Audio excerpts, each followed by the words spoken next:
Hi friends, this is me again and आज मैं आपको फिज़िक्स के लिए बेस्ट अप्रोच बताने वाली हूँ फॉर नीट 2024। जो उसके लिए सिर्फ हमारे पास अभी 3 मंथ्स बचे हैं and I can definitely assure कि जैसे जैसे मैं बताऊँगी उसमें आप करेंगे तो आपके फिज़िक्स में 140+ ईजीली आ जाएंगे। मैं यहाँ पर वीडियोस में बहुत ज़्यादा प्रेजेंटेबल नहीं कर सकती कि बहुत सारे पिक्चर्स लगाऊँ आपको, मतलब बहुत ज़्यादा इंटरेस्टिंग लगे वीडियो देखने में।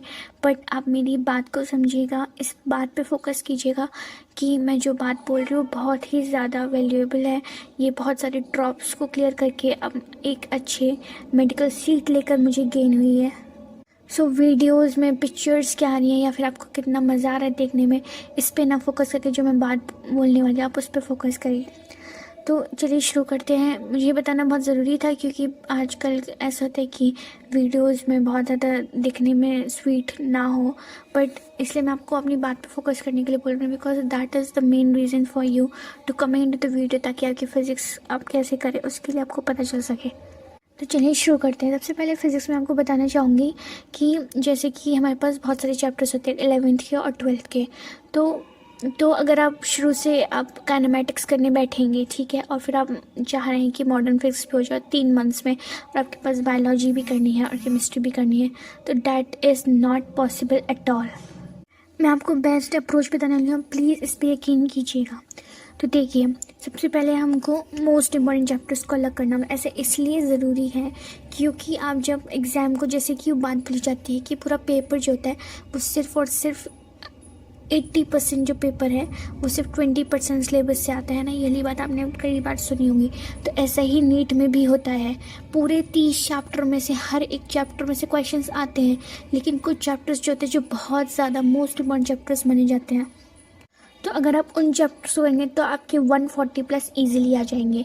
और ये चीज़ आप खुद, मैंने बहुत ज़्यादा प्रीवियस ईयर की एनालिसिस करी है और उसके बाद एनएमसी का जो न्यू सिलेबस रिलीज है उससे भी देखा है, तो हर चीज़ बहुत ज़्यादा मैं डिटेल एनालिसिस के बाद बोल रही हूँ।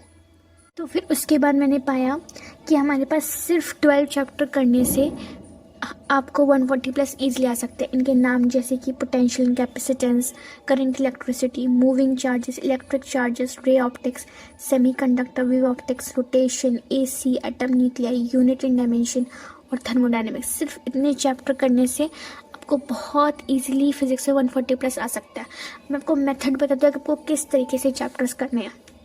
सबसे पहले आपको सोर्स पता होनी चाहिए। सोर्स आपको उम्मीद बैच के फिज़िक्स के अलग से के वीडियोस हैं, पुराने हैं कोई नहीं, अलग से इज़ द बेस्ट, ठीक है। पुराने नए से कुछ नहीं होता, नीट का एग्ज़ाम है वो वैसा ही है, ठीक है। तो आप अलग से के लेक्चर्स करेंगे, उन लेक्चर्स को बहुत ही अच्छे से नॉर्मल स्पीड में देखना है, कोई भी 2x नहीं करेगा, ठीक है। आपके पास 3 मंथ्स है, सफिशिएंट है, ठीक है। आपको लेक्चर्स देखने हैं, उन लेक्चर्स के बाद आपको सर के सारे जो भी सर क्वेश्चन कराएं उन क्वेश्चंस को करना है। फिर उसके बाद फॉर्मूला शीट बनानी है। ये बहुत ज़्यादा इंपॉर्टेंट है क्योंकि आप एट दी एंड में आप पूरे लेक्चर को साथ लेके नहीं जाएंगे। अगर आप मेरे से कहेंगे तो आपको फॉर्मूला शीट भी प्रोवाइड कर सकती हूँ, लेकिन आप अपनी फॉर्मूला शीट बनाएं। फिर फॉर्मूला शीट को ही जब आपकी चैप्टर कंप्लीशन हो, जो फॉर्मूला शीट बन जाए, आपको formula sheet multiple time revise करनी है। कम से कम 10-15 बार आप फॉर्मूला शीट पढ़िए। उसके बाद आपको सिर्फ PYQ जो सर ने क्लास में कराए हैं बस उसी को ही, इतना ही कीजिए, इतना ही सफिशिएंट होता है। ज़्यादा चीज़ों पे मत भागिए क्योंकि फ़िज़िक्स में, क्योंकि नीट में जो सिलेबस है वो बहुत ज़्यादा होता है। आप अगर एक ही चैप्टर को बहुत ज़्यादा अलग अलग वैरायटी से करेंगे तो आप पूरा सिलेबस अच्छे से पकड़ नहीं पाएंगे। इसीलिए इन्हीं 12 चैप्टर्स पे फोकस करना है। जो अभी आपको स्क्रीन पे दिखेगा उसमें दिख रहा होगा, तो उसमें क्या है कि मैंने ड्यूरेशन भी दी है जो कि अलग से के लेक्चर से बिल्कुल मैच करती है। आप इस ड्यूरेशन को कीजिए, यहाँ से लेक्चर्स कीजिए, पहले इनको कंप्लीट कीजिए। आप शुरू कीजिए, आज से ही शुरू कीजिए। आप इन लेक्चर्स को डिवाइड कीजिए कि 3 मंथ्स में अभी से लेकर के 15 अप्रैल तक मैं ऐसे करके कुछ आप ड्यूरेशन बनाइए। मेरे को इतना इतना लेक्चर डेली देखना है, साथ में फॉर्मूला शीट बनाइए, उसको करिए, बस इतना ही करिए। ऐसे ही मैं केमिस्ट्री के बारे में भी आपको नेक्स्ट वीडियो में बता दूँ। आप इतना ही करिए, इतने से ही सिलेक्शन होता है। मेन जो होता है नीट में वो होता है कि आपको कंसेप्ट पता होना चाहिए, जो कि हमने लेक्चर से कर लिया है। नेक्स्ट उसके बाद जो है कि आपको मल्टीपल टाइम रिवाइज करना है। जो कि आप फॉर्मूला शीट बनाएंगे तो उसको बहुत बारी करे होंगे, और जो सर क्लास में लेक्चर में क्वेश्चंस कराएंगे तो सबकी क्वेश्चन प्रैक्टिस हो गई और दैट इज़ इनफ। ना करेंगे तो आपका हो जाएगा। मैंने आई थिंक अपनी तरफ से बहुत ज़्यादा एम्फेसाइज कर दिया है।